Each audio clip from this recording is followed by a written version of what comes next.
Okay, let's talk about something that is just the worst. It's that sinking feeling you get when you've sent a text to your ex, and all you get back is nothing, just silence. Your mind starts spinning, right? Well, let's figure out how to handle this incredibly tough situation. And it does. It feels absolutely awful. It can feel like a direct hit, like a huge rejection, that leaves you feeling confused and pretty hurt. The whole point of this explainer is to help you get a handle on that feeling and give you a clear, healthy way to move forward, using some really smart strategies. So, first things first, we've got to understand the why behind the silence. Before you can even think about what message to send, you need to get a little bit into the psychology of what's going on in their head. And here's a spoiler. A lot of the time, it has way less to do with you than you think. Okay, this is a super important distinction to make. Look at your phone. If the message says delivered, but you haven't gotten a reply, your ex is making a conscious choice not to answer. That could mean they're conflicted or they just need space. But if you're blocked, that's a different story. That's a very firm boundary. It tells you if the door is maybe kinda slightly ajar or if it's been slammed shut. A lot of the time, their silence is really just a defense mechanism. Think about it. After a breakup, their brain can literally flag any contact with you as a potential threat to their own healing process. So it's not personal. It's an act of emotional self-preservation. They're basically putting up a shield to protect themselves from more pain. All right, now for what is maybe the most important part of this whole thing. Before you even think about typing out a message, you've got to do some internal work. Seriously, most people skip this step, and it's the one that makes all the difference. You have to get brutally honest with yourself here. Why are you really doing this? Is it a lonely Friday night? Are you kind of hoping for a little validation boost? Or do you actually have something genuine to say that doesn't come from a place of neediness? Your motivation is everything. It's going to shape the entire vibe of your message. This is the checklist. This is your honest inventory. And I want you to pay really close attention to that last question. Are you ready to hear they're happy without you? Oof. If the answer is no, you might not be ready to reach out just yet.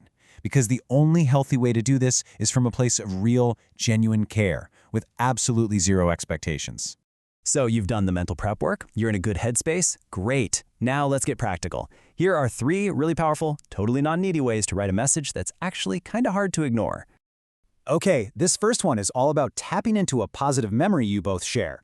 You're not talking about the relationship, not at all. You're just building a little emotional bridge back to a moment of shared fun or laughter. It's a really subtle way to get past their defenses. This is a perfect example, right? It's light, it's funny, it's specific.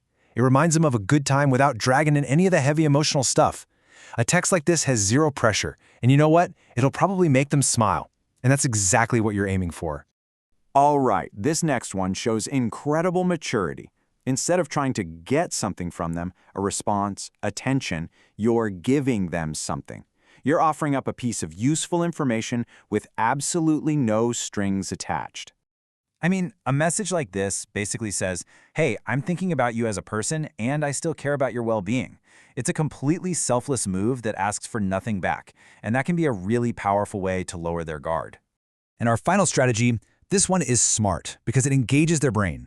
Instead of just making a statement they can easily ignore, you're asking a thoughtful question. It's just a lot harder to ignore a direct question, especially if it's one that shows you value their thoughts.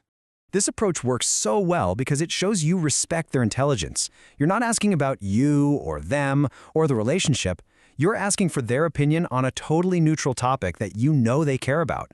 It's such a natural and non-threatening way to get a conversation started. Now, for our last section, and this one is vital. Just as important as knowing what to say is knowing when to stop. Because trust me, pushing too hard is the fastest way to push them away for good. You need to be on the lookout for this. It's called breadcrumbing. It's when they give you these tiny, minimal effort messages, just enough to keep you interested, but never enough for a real connection. That random hey every couple of weeks, that's not real interest. It's a way to keep you on the back burner. Recognizing this is so key to protecting yourself from false hope. And here are the big don'ts. Sending text after text. It just screams desperation. Getting super emotional? That just reminds them of the bad times. Making demands? Totally controlling. And bringing up old problems? Well, that just keeps you both stuck in the past.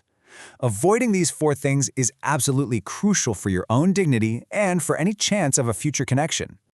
So let's end with this thought right here. We get so focused on breaking their silence that we forget to ask what that silence might be offering us. Maybe, just maybe, that quiet is the space you actually need to heal, to find yourself again, and to discover your own peace. And you know what? That peace is worth so much more than any text message.